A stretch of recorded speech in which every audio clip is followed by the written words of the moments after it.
Love how we get inspirational and motivational here at Love how get a better mindset and set your goals here at Love how educational things you need to know here at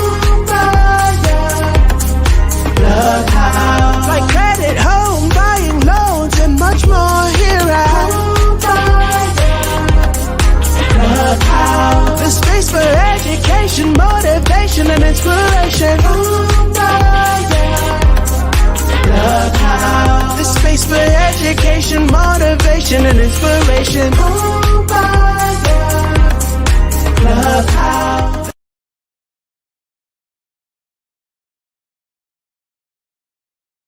Hey, everybody. What's up? It is Winning Wednesday. Drop your wins in the box below. Welcome to the Homebuyers Clubhouse, where we go live every Wednesday and every Friday. On Wednesdays, we drop something inspirational and motivational. And on Fridays, we drop something educational. Anyway, today, you guys, we are talking about transforming trials into triumphs. Transforming trials into triumphs. Navigating life challenges with grace.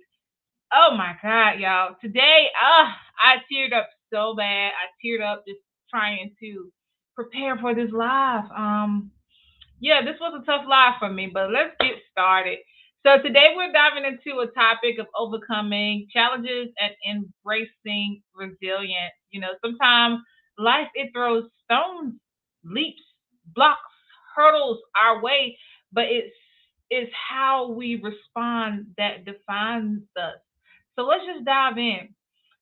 All right, so audience, name one time that you guys had something that you had to overcome, something that you didn't think that you could get through, but somehow you made a way to get through it. For myself, a lot of people don't know this about me, but yeah, I have a habit of just moving through life. I take the punches and I just keep going. Many of us don't know this, but I suddenly lost my mom when I was 22. Many people that knew me knew my mom was my best friend. I called her and I asked her about many things. I'm about to be 40 and I still miss her at times. I just wish I could just pick up the phone sometimes to call her. Even at the age of 39, I miss my mom every day. And some days I just cry thinking about how I responded to her death. I wanted my time to myself. I cleaned to keep my mind off of things. I wrote a poem. I read a book, but I did everything besides talk about it. I cried when the doctor told us, but I didn't cry for a long time after that. So some people may call me strong. Some people may say I'm in denial, but I handle things the way I handle things. And I just wanted to straight stay strong for my family. Hey Erica, how you doing, honey? Hey, I'm good. How are you? Good girl. Well, I'm just telling them my story, and we just kind of talking about some things that we had to go over. I was asking the audience if they went through anything that they had to kind of overcome, or something that they didn't think that they could ever just get through. It seemed really bad at the time, but they just felt like they couldn't get through it. You got a story you want to share today? Mine has more to do with like job loss. I know a lot of times these days, people are being laid off, downsizing, all of those things. And I actually went through a period where I was laid off 4 times in 4 different industries. So, and it was Wow. like back to back to back. And I just felt really worthless. I felt like I hadn't accomplished anything. It was a tough time for me because Hmm. and all of these were through no fault of my own. It was, the housing bubble burst. So that's how I got out of mortgages. Then I went into telecom. My company so I was with the company for about a year. Then they moved to Alabama. So it's like, remote working wasn't a thing then. Then the next thing was, what did I do after that? It was I was working for a roofing company, and they Hurricane Katrina hit, and they made the decision, in order to keep those branches, to keep paying the people in the branches that were affected, they had to lay off one person from each of their corporate offices, their regional offices. They had to lay off one person. And so I was the last person hired. So there again, here I am without a job. And I just felt like, what is it about me? This is now the third time in, the third job in a row. And then after that, I went to, I was a credit counselor and a housing counselor. They're a nonprofit. They lost their funding. And it was just like one thing after another. And I felt like every time I got up, I kept getting knocked down. And just to finally, get to a place that I was like, okay, I'm good here. Those type of things. But it took me a while to get back on my feet, and it took me a while to feel like I was worthy. Amen. And it's tough. It's just so, like, that's why this morning when we were preparing, I was preparing for this, I was getting emotional because, it was my mom. And then I thought about the time, when I had cancer, when I found out I had cancer. And, I don't remember falling into a hole. The first thing for me that it was, I checked my insurance, can I afford this? And will my kids be okay? I told one person about it. I told my sister. And I'm thinking she's stronger than she was. She cried all night at work. And after that, I said, you know what? I'm not telling anyone else because I don't want to be a burden on anyone, So, and that's for me. So I just felt like I just carry all that weight myself. I'm dealing with this cancer. I don't know what's going on, what's going to happen. Like, how am I going to deal with this? And that's one thing, audience, like, how do you guys deal with things? Do you cry? Do you act out? Do you call a friend, or do you go into denial? So that's the thing, like, have you ever like faced a challenge that seemed like insurmountable? And what insurmountable is it too great to overcome? Like, maybe it was a setback in your career, a personal struggle, like Erica, like you just talked about, or whatever, or a difficult life circumstance. Like, what have you gone through? We've all been there. And today I want to share some insight and strategies to help you overcome challenges and develop that resilient mindset that we all need. Who's that in the audience? Let's see. Hello, Facebook user. Hello, how you doing today? Who's the Erica? Can you see? Let's see. But thinking about my mom's death and finding out that I had cancer, when I look back at that challenging time, I realized that it was a turning point in my life. It pushed me to dig deep, to tap into my inner strength, and to find a creative solution. And I want you to know that you have the same strength within you. It's time to unleash it and conquer any blocks that comes your way. It's okay.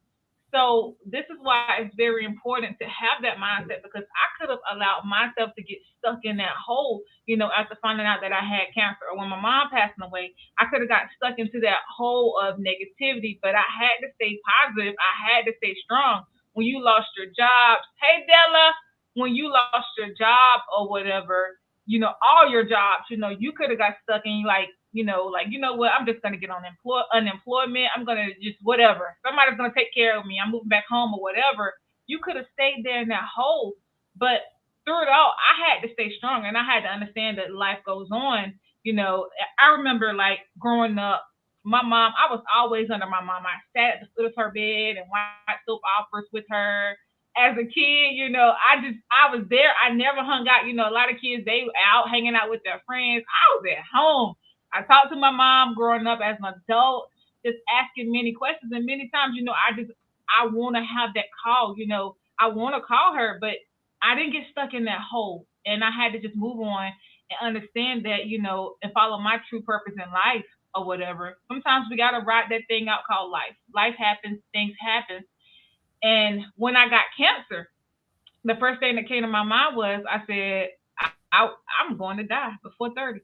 That's how it was. And I remember as a kid, I used to think that I was going to die before 30, but I could have stayed there and said, oh, well, I'm going to die before 30. But I embraced that quickly, and I knew God will work it out, So through it all, I just kept a positive mindset and I prayed. I didn't tell my eldest sister about the cancer until about a week before they had surgery on me to see what stage I was in. And when I got the results that the cancer had disappeared, I wasn't surprised at all. The cancer went away, it just disappeared. I wasn't surprised. My sister said, I knew it, man. I prayed about it. So, audience, I'm just really saying all this to say, just stay positive. You have to keep the faith. You have to surround yourself around positive people, no matter how bad it may seem. You don't want to crawl up into that hole and say, I'm just going to deal with it on my own. I don't want to be a burden. You don't want to be like me. You need support. You need people in Mhm. your circle that aren't discussing you as soon as you turn your back either. You don't want to be telling all your business to those people that's going to be discussing you as soon as you turn your back. But you really need to have that friend. For me, I have my sisters. I have a handful of friends in my life, but my mom has always taught me and my sisters to always stick together.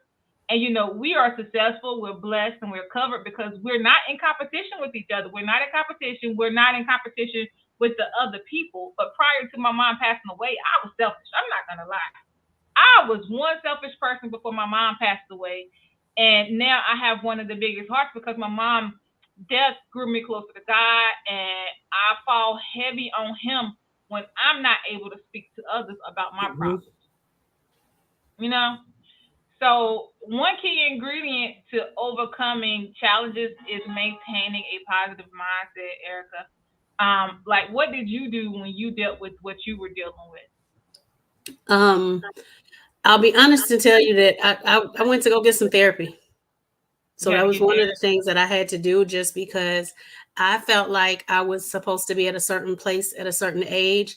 Hmm. And with all the things that I was going through, I wasn't there. And I just didn't feel like I was enough. And so I went to therapy. And it was helpful for me. So Hmm. I had prayed about it. I had done all of those things, but sometimes you need a little bit more help than what you can do by yourself. And nobody Yeah. should be ashamed to go get it. It's out there. And Hmm. a lot of people feel like we grew up in an era, I know at least I did, where it's like, don't be telling folks your business. Yep. What goes on in this house stays in this house, things like Hmm. that. And in most cases that may be a good thing, but not in all cases. And you have to know when to reach out and try to get some assistance. Yep. You're 100% right. I know, I told you a life coach, she helped me through a lot of stuff, that I didn't realize, how I dealt with stuff until I actually had that conversation with her. Because, like I said, I mean, as soon as we got back home with my mom, I was cleaning. Like, something, just do. And I noticed that now. I just got to do something. Like, if I'm going through something, Hmm. I got to do something to keep my mind off of things. So you're right. Therapy is definitely one thing. Definitely another key ingredient to overcoming challenges is maintaining a positive mindset. And it's easy to get discouraged whenever you're faced with adversity. But remember, your thoughts have power. By shifting your perspective and focusing on solutions rather than problems, you can turn any challenge into an opportunity for growth. Um, and some things that you can do, and we already talked about it, is number one, you want to embrace the power of perspective. Look at the challenges as opportunity for growth and learning. Ask yourself, what can I learn from this experience?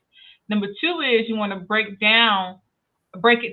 We talk about this a lot when facing a big challenge. Break it down into smaller, manageable steps. This will make your journey feel less overwhelming. Number three, like Erica said, you need to seek support. Don't be afraid to reach out for help. Surround yourself with a supportive network of friends, family, or mentors who can offer guidance and encouragement. Number four is you want to practice self care. Take care of your physical and mental well being. Make time for activities that rejuvenate and energize you. Number five is this is the last one. You want to celebrate. You want to celebrate your progress, and you need to recognize and celebrate your small wins along the way. It will boost your confidence and motivate you to keep going. But no matter what, remember the road to success is not always smooth, but it's those challenges that shape us and make us stronger. Believe in yourself and keep pushing forward. So, um, Audience, Erica, you told me your part. You got anything you want to add to today? I will say, one of the other things I will say is don't let it, like you were saying, surround yourself with positivity. Sometimes the negative people are our family members or our Mhm. friends or things like that. And, you have to find other people. I know a lot of people feel like when you have made some changes in your life, oh, you forgetting where you came from, and all of these things. So a lot of times it is, it's got to be. It's not where I came from. I can always remember where I came from, but I'm focused on where I'm going. Amen. Amen. So, audience, I would love to hear from you guys. Have you faced any significant challenges in your life? How did you overcome it? Share your experiences, whether you watch this live, whether you watch this later on. Share your experiences and strategies in the comments below, and let's support and inspire each other on this journey of resilience. So, yeah, let's do that. Again, Yes. thank you guys for tuning in and for joining us today as we explore the power of overcoming challenges. Remember, you have the strength and resilience to conquer any, any kind of rocks, blocks, any kind of anything in your way. Just stay determined, stay positive, and just keep pushing and just keep moving forward. I see you guys next time. I hope you guys have an awesome day. I hope you guys have an awesome week. I see you guys on Friday. For those of you guys who don't know me, my name is Jessie Lynn. I'm a Triangle Realtor with Agency Realty. You can reach me at 919-818-9854. Miss Erica. Hey, and I'm Erica Batts. I am your mortgage lender. You can reach me at 919-608-7916, or you can reach me at ericabatts.com. All right, you guys. And y'all can reach us on the Clubhouse at www.thehomebuyerclubhouse.com. You can find us on Facebook and on YouTube at Homebuyers Clubhouse. And you can find us, I don't know where was I? Where was I? Facebook, YouTube. You can find us in our private group on Facebook and on our page at Homebuyers Clubhouse. You can find us on YouTube at The Homebuyers Clubhouse. You can also find us at www.thehomebuyerclubhouse.com. We hope you guys have an awesome day, and we'll talk to you guys later. Bye-bye. Bye.